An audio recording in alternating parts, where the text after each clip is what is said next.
who is the best Lakers duo? Now, the original question was Kobe and Shaq or LeBron and Anthony Davis. I threw in Kareem and Magic because how the fuck do you forget that Lakers duo? Exactly. I mean, it was an interesting thing brought up, and I've had arguments with guys at work over this and everything. So I want to get your take on it. Who do you think is the best Lakers duo? Well, as you know, I love LeBron. I think he's one of the greatest players ever. And Anthony Davis is a fucking superstar. We already know that. Awesome player. Offensively and defensively. He's great on both ends. And he's one of the premier players in the league, and he's been for a while now. Those are 2 number 1 overall picks, Anthony Davis and LeBron. And, yes, they're on the Lakers now, but it's been like 5 weeks. So Yeah, they haven't shown much. They haven't shown much. Of course, they brought their greatness, and they've had their moments in LA so far where they've shown that, and everyone knows that. But to be, 2 of the top Lakers of all time, and LeBron's played like a season and a half, and AD has been like 30 games. Yeah. Like, I can't put them up there yet. I'm like, you guys haven't won shit. You can't even beat the other team in LA. That's true. That's true. You can't even beat them. And you just lost 4 games in a row. Yeah.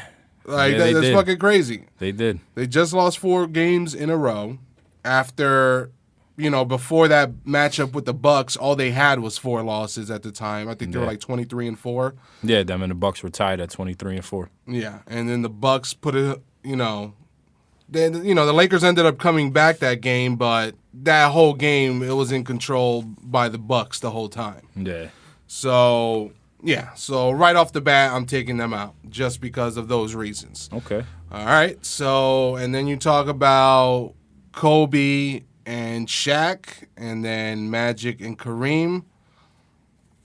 To me, I'm just going to have to go with Magic and Kareem because Kareem is he's like number 1 in everything, always.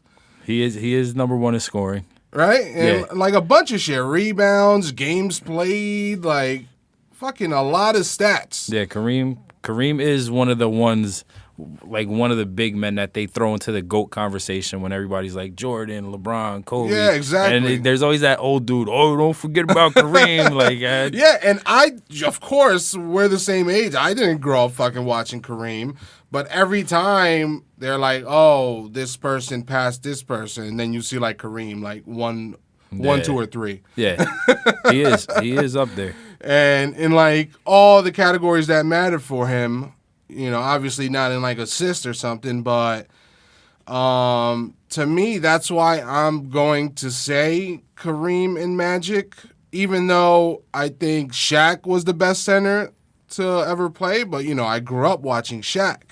But, even Shaq will probably tell you Kareem's better than him. And I was just watching, I forgot who was saying it, but they were talking about Kareem's, his hook. Yeah, And how unstoppable. it was just unstoppable. There's nothing you could do with it. Like that, the guy who was talking on ESPN, I forgot who it was, but he was saying that in all of sports, that has been like the only person to have a move that just could never be stopped, and you knew what was coming. You knew when he was down low what he was going to do. Obviously, he's not doing it at the 3-point line.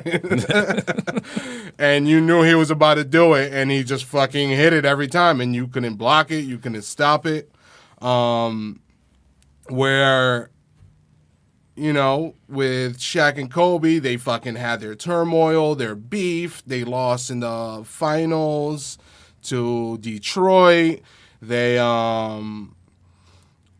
when they put together that super team that didn't fucking do shit with like Gary Payton and fucking everyone they could get ever, didn't go well. And to me, those are my reasons. I just see no blemishes on Kareem and Magic's game. They've been to the finals. They won their rings. Kareem's arguably, it's like him, Jordan, LeBron, and maybe like Wilt Chamberlain, like arguably the number one player of all time. Yeah. He's always in there. Yeah, those are definitely the main four in the conversation. Yeah. I'm going to go – now, I thought about this from like a two-on-two point of view. Like, if I put these two-on-twos on the court, like who's coming off victorious kind of thing. Like, that's how I thought of it. And with that being said, I got to go Shaq and Kobe. I got it because Magic and Kareem was my second place slot. LeBron and AD, like you said, they're kind of unproven. AD's always hurt. He does play good defense, but he's also in an era where there's no centers like there was when Shaq played and Kareem Abdul-Jabbar played. He don't have to guard the Hakeem Olajuwons, the David Robinsons, the Patrick Ewings. You know what I mean? So yeah, hell yeah. Like I would love to see Anthony Davis play against them to see where his defense is really at. But with Shaq and Kobe, I don't see Magic guarding Kobe, and I don't see Kareem guarding Shaq. Shaq is like the most dominant fucking big man I've ever seen in my life. And, I love basketball. I've been through highlights of Wilt Chamberlain and, Kareem Abdul-Jabbar. Well, Wilt Chamberlain is kind of like, well, who else was in the league? Yeah. It was pretty much him and fucking Bill Russell. Yeah, it was like only two fucking guys that ran. That's why him and Bill Russell's stats are crazy. Yeah, it's like he was averaging like 50 points a year or some shit. I was just seeing. Yeah, he was averaging like 50 and 40. Like all right, so there's nobody else in that league. Plus, there was like, limited teams. There was only like 16 teams or whatever. With Shaq and Kobe, they both played in what I feel is the best era of basketball in that 90s stretch. When you had, from like 85 to about 99, 2000-ish, I feel like that was the best basketball era because you had the Showtime Lakers, you had the Bulls, you had the Pistons, you had the Knicks, you had the Pacers. You know what I mean? It was like the teams were so crazy. You had the Heat. Yeah, you keep going. Jazz. You had the Sonics, you had the Jazz, you had all of them, right? The Rockets, the Blazers, all them teams were fucking crazy. Yeah, they were fire, everyone. And Kobe and Shaq were still probably the most dominant team or duo besides Jordan and Pippen. And if they would have stayed together and if they would have been able to work through that bullshit that they got themselves into, I think we would be looking at like fucking 7-8 rings. Yeah.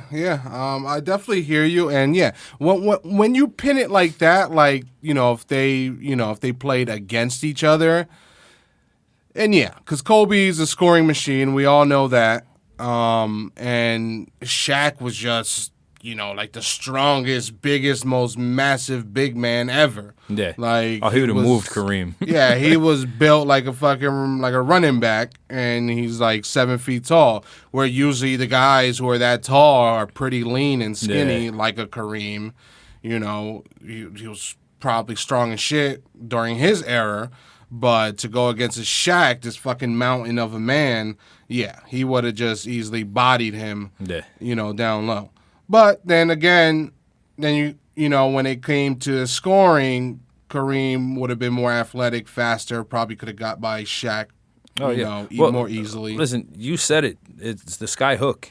There's nothing you could do with that. It's just, I feel like like I said, in a 2-on-2 situation, I think in a 5-man game, it turns into a different conversation because then you got to put, everybody else that was on them teams on the court and against each other. And I think the Showtime Lakers might end up winning that. But like in the 2-on-2 situation, I feel like once Kobe and Shaq get the ball, they're not giving it up. I feel like they're just going to go on to like an 11-point run. All right, get off the court. Let's get LeBron and AD on here and do the same shit. But I'm just looking at the all-time stats right now. As we already touched on, Kareem is number 1 in points. And Kobe's third, and he's like almost 5,000 points away. Jesus. So, and this is Kobe, the fucking give me the ball all the fucking time. Well, what is second place to him? Isn't second place like 3,000 or something away from him? Second place is like a little under 2,000 points. It's Karl Malone. Okay. And then you have to realize that Kareem wasn't shooting threes and shit like that. No, yeah, he lived in the paint. Yeah, exactly. So, and then Shaq is number 8 on that list. Okay. And then we look at rebounds, And on the all-time list, Kareem is number 3, and Shaq is number 15.